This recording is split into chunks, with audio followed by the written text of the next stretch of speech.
அம்மா, எனக்கு உங்க நேரம் கிடைச்சிருக்குல்ல.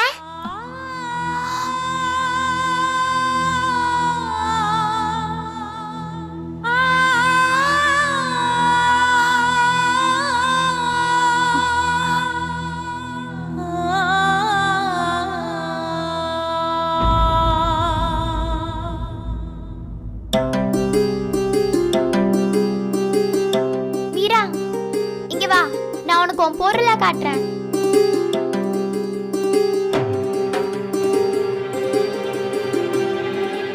ரத்னா, அம்மாடி ரத்னா, ரத்னா,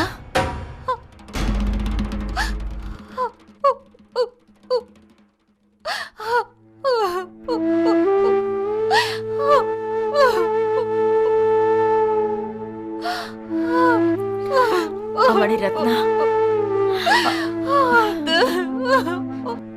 சும்மா இருமா. எதுக்கு நீ உன்னையே கஷ்டப்படுத்திக்கிற? மீரா சின்ன குழந்தை, அவளுக்கு எதுவும் தெரியாதுமா ரத்னா.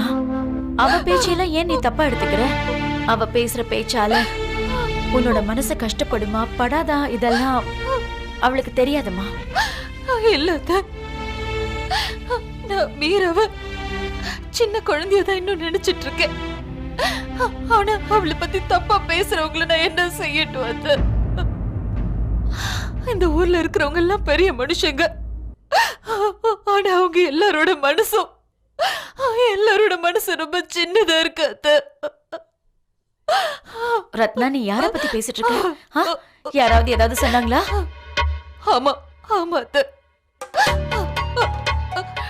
இன்னைக்கு நான் மார்க்கெட் வழியா வந்துட்டு இருக்கும் போது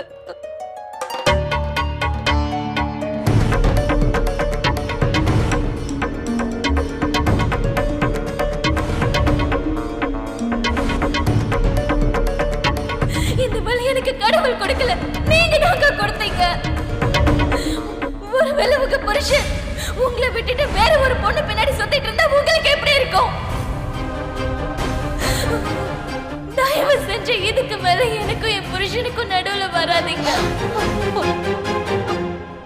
அத்தை, அவளால எப்படி என்ன பத்தி இவ்வளவு மோசமா யோசிக்க முடிஞ்சது? அத்தை, அவ என்ன சொன்னா அவளுக்கு இந்த நிலைமை ஏற்பட்டதுக்கு நான் தான் காரணம்னு அடிச்சு சொல்ற.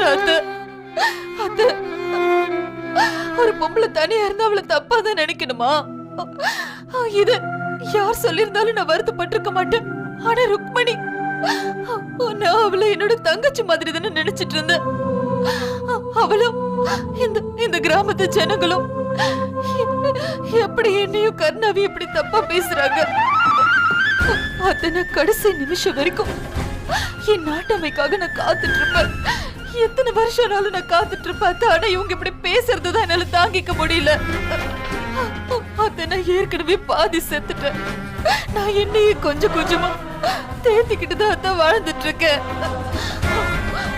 என்னால சண்டை போட முடியும், ருக்மணி கிட்ட என்னால சண்டை போட முடியும், இந்த ஊர் ஜனங்க கிட்ட என்னால சண்டை போட முடியும். ஆனா அந்த செத்து போன பொம்பளை கிட்ட நான் எப்படி சண்டை போடுவேன்? எனக்கு தெரியாது, மீரா ஒரு குழந்தை, இதுல அவ தப்பு எதுவுமே கிடையாது.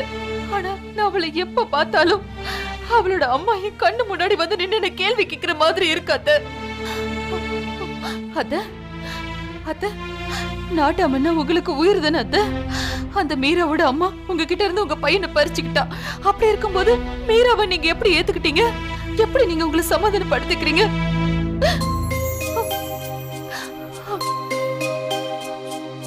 அம்மா ரத்னா, ஒவ்வொருத்தரோட பார்வையிலயும் வித்தியாசங்கள் இருக்குமா.